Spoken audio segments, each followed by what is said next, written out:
okay, so how can we apply some of these most ancient and traditional teachings to the way we live our life now?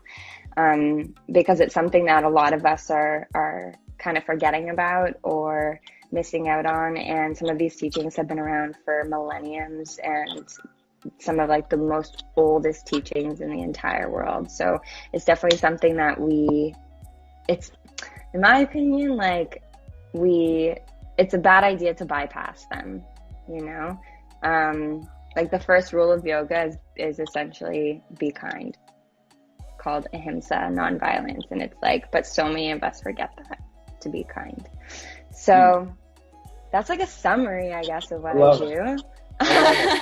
You inspired me with the first sentence that you said, and it was a compliment to me and told me everything I needed to know about your partner. First, is his name Flo? Is that his nickname? His name's Flo. That already tells me everything that I need to know. But the fact that he complimented me and my energy, just a reminder for everybody out there listening, like we can only see in others in the moment what is presently vibrating in us. So if we find ourselves complimenting someone else on their energy, that just means that your energy is in a vibe where you can recognize that in another.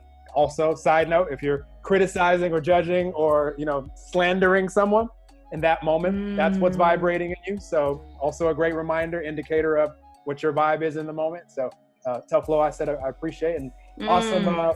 If that's on his birth certificate, awesome. But regardless of what that's short for, I like it. In the flow. That's so fun. It's short for Florian, so a little less cool, but I only compliments reflecting back. I appreciate that. I love it. Wait, so Jen, you just inspired me so much. Like I'm going to share something right now because I already knew this is the beautiful thing for all of us when we understand how this reality that we're living in really works. And even as you were sharing the story with your friend, you should definitely reach out to Jesse and share this, because I know that will be very inspirational for him to know the impact that his advice made on you. But I already knew that was what was coming. Like even when you were like 30 seconds away from getting to that part, I knew it was going to have something to do with releasing the need for control. Just releasing it, period, is what allows us always to bring to us whatever it is that we desire. So many examples that I could share when it comes to this. And like, that's the beautiful thing to know about how life works for all of us. Like we have desires, all of us, about things that we want when it comes to, our health, relationships, financially, every area of life. And we know what we want right now because of all the life we've led up until today, which has given us that clear picture as far as, I really like this, I really like this, I really don't like this. And so for all of us, the same process is true, where when we can get off of the how it's going to happen, when it's going to happen, who it's going to be, if you want a relationship, all that like struggle trying to figure it out, which we all have done. And I was the gold medalist on the planet, I think, at one point of trying to figure out all these details, which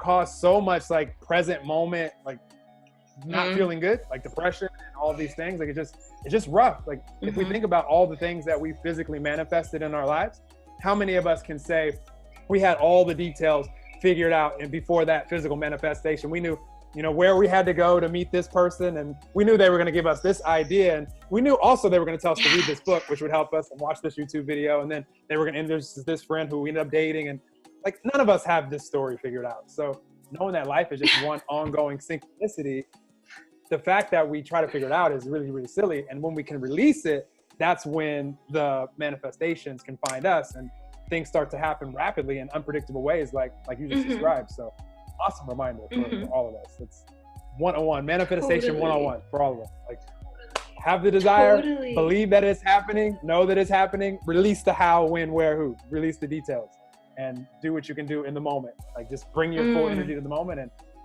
that's all we can do.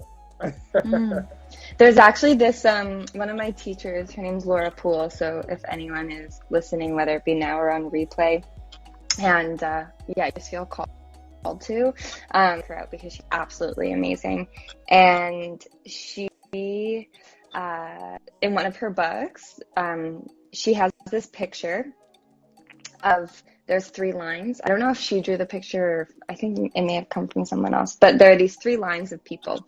And in the first line, it's like the past stuff. So like, let's talk about the past. In the second line, it's present moment, and it's this like really happy person with like a present moment, a billboard thing.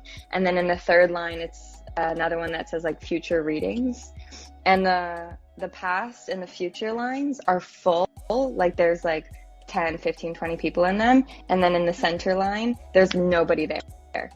But it's somebody so stoked, like, present moment, everyone, like, coming here. And it's like, wow, we forget this, like myself included, I forget it every fucking day, but we forget this so much. And it's so shitty because we have so much opportunity to be able to be in a space we are feeling like good and pressureless and just being in the moment, just literally just being.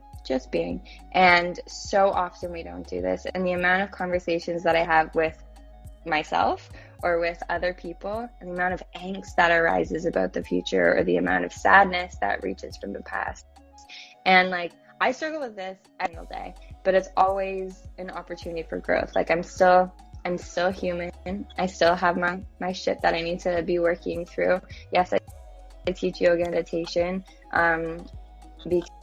because like it really is in that a lot. And at the same time, like, we're all just human trying to figure this shit out.